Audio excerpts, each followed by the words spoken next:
দেশে সরকারি স্কুল কিন্তু কম নয়, অসংখ্য স্কুল। আর এই অসংখ্য স্কুলে ছাত্রছাত্রী কিন্তু অসংখ্য। আর এই যে যারা ছাত্রছাত্রী, এরা কোনো না কোনো বাবা মায়ের সন্তান। আর সন্তান কি জিনিস এটা শুধুমাত্র বাবা মাই জানে।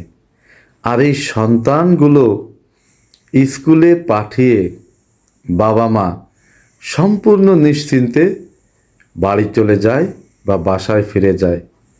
তারা নিশ্চিত থাকে তাদের সন্তান নিরাপদে আছে, স্কুলে আছে। অথচ তারা কি আদৌ জানে যে সেই আদরের সন্তান কেউ চুরি করে নিয়ে গেছে কিনা, বা আদৌ বাসায় ফিরবে কিনা, বাড়িতে ফিরবে কিনা জানে না। তাই বাবা মায়ের উচিত হলো শুধুমাত্র সন্তান স্কুলে পাঠিয়েই চুপচাপ বসে থাকা নয়।